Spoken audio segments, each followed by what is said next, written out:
मुफ्ती साहब की गैर मौजूदगी में उनकी बीवी और उनकी 2 बेटियों का बड़ी बेरहमी के साथ कत्ल कर दिया जाता है। मुफ्ती साहब उस दिन दारुल उलूम देवबंद गए हुए थे क्योंकि देवबंद में उस रोज़ तालिबान के विदेश मंत्री अमीर खान मुत्तकी आ रहे थे और मुफ्ती साहब को उस प्रोग्राम में शामिल होना था। लेकिन मुफ्ती साहब को क्या मालूम था कि उस रोज़ उनका परिवार उजाड़ दिया जाएगा और उनके पीठ पीछे उनकी बीवी और 2 बेटियों का बड़ी बेरहमी के साथ कत्ल कर दिया जाएगा।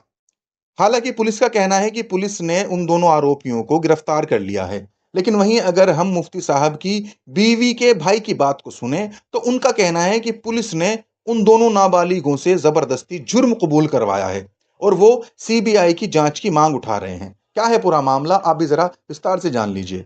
दरअसल ये पूरा मामला उत्तर प्रदेश के जिला बागपत का है। बागपत का ही एक गांव लगता है गंगनौली। 10 अक्टूबर 2025 को मुफ्ती साहब जुमे के दिन देवबंद दारुल उलूम चले जाते हैं क्योंकि वहां उस दिन विदेश मंत्री जो हैं तालिबान के अमीर खान मुत्तकी वो आ रहे थे।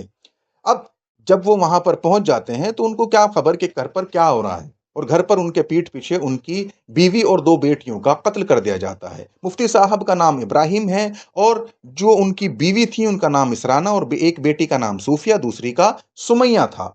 उन तीनों का कत्ल कर दिया जाता है किसी भारी चीज से सर पे वार करके। जब उनकी बॉडी को कमरे से बाहर निकाला जाता है क्योंकि मस्जिद का जो एक कमरा है, मुफ्ती साहब वहीं अपने परिवार के साथ रहा करते थे, तो उस वक्त बॉडी खून से लथपथ थी।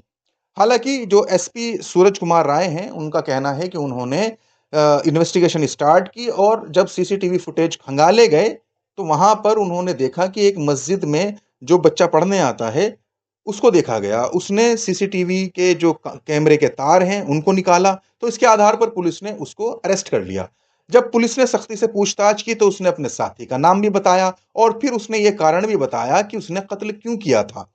दरअसल पुलिस का कहना है कि इन आरोपियों ने उन तीनों को यानी मुफ्ती साहब की बीवी और उनकी 2 बेटियों को इस वजह से कत्ल कर दिया क्योंकि मुफ्ती साहब और मुफ्ती साहब की बीवी इसराना उन बच्चों को पढ़ाया करते थे और उनको पीट दिया करते थे जब वो कुछ गलती किया करते थे। तो अगर वो सही से नहीं पढ़ते थे तो आमतौर पर उस्ताद या टीचर जो है बच्चों को मार दिया करते हैं। तो इसी का बदला लेने के लिए उन्होंने उन दोनों नाबालिगों ने उनकी बीवी और उनकी बेटियों का कत्ल कर दिया।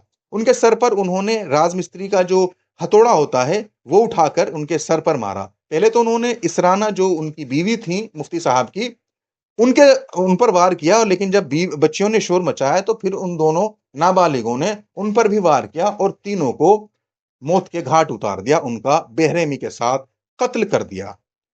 हालांकि जो इब्राहिम मुफ्ती साहब हैं उनकी बीवी के भाई जो हैं उन्होंने एक मीडिया कर्मियों को बाइट देते हुए कहा है कि पुलिस ने इन दोनों नाबालिगों को जिनकी उम्र 15 और 16 साल है उनको बिना वजह उठाया है। उनके ऊपर जबरदस्ती जुर्म डालने की कोशिश की जा रही है, आरोप लगाया जा रहा है, जबकि ऐसा हो नहीं सकता कि 3 लोगों को ये 2 नाबालिग मिलकर मार सकें, उनका कत्ल कर सकें। इसके पीछे कोई बड़ी साजिश हो सकती है। और जो मुफ्ती साहब की बीवी के भाई हैं उन्होंने कहा है कि हम सीबीआई की जांच की मांग उठाना चाहते हैं। हम चाहते हैं कि दूध का दूध और पानी का पानी होना चाहिए। एक मेरी छोटी बहन थी, 2 भांजियाँ थी, इनका कत्ल किया गया है। हम ये रिक्वेस्ट करते हैं कि उनका खुलासा किया जाए। जिन 2 बच्चों को पेश किया जा रहा है, मैं ये समझता हूँ ऐसे छोटे बच्चे बगैर किसी और सहारे के अपने बलबूते पर एक काम अंजाम नहीं दे सकते। तो पुलिस की कार्रवाई से आप कहाँ तक संतुष्ट हैं? मैं बिल्कुल मुतमईन नहीं हूँ क्योंकि पुलिस वो बच्चे कह रहे हैं कि हमसे पीट कर कहलवा रहे हैं और खुद मेरे सामने बच्चों की पिटाई करी है। जब वो ये इस बात को कह रहे हैं तो मैं कैसे मुतमईन हो जाऊँगा? मांग क्या है आप? मांग ये है कि मैं सीबीआई जांच चाहता हूँ और पानी का पानी और दूध का दूध निखर कर आए सामने। तो बच्चों को आपके सामने पीटा गया? मेरे सामने मारा है बच्चों को पुलिस ने। अच्छा, मैंने जब भी कहा पुलिस से, आप क्या कर रहे हो? ये आप खुलासा थोड़ी है, ये बच्चे कैसे कर देंगे इतना बड़ा काम? पुलिस वाले गुस्से में आ गए, हमें बाहर निकाल दिए। आप उनके मृतक कौन लगते हैं? मैं भाई हूँ। ठीक है जी। लेकिन यह भयावह घटना अब से 2 दिन पुरानी बागपत की है। आपको ये सुनकर कैसा लगा कि एक घर में घुसकर अगर वो दोनों नाबालिग ही अगर जुर्म जिन्होंने किया है साबित हो जाता है उन 2 नाबालिगों के ऊपर, तो ये कितना भयावह है कि नाबालिग बच्चे 3 महिलाओं का कत्ल कर दे रहे हैं और वो भी एक भारी हथौड़े से। आपको इस पूरे मामले को लेकर क्या आपकी प्रतिक्रिया है? क्या आपको कहना है? आपको ये खबर कैसी लगी? आप कमेंट बॉक्स में अपनी राय ज़रूर दीजिएगा। अभी के लिए मुझे इजाज़त दीजिए। शुक्रिया।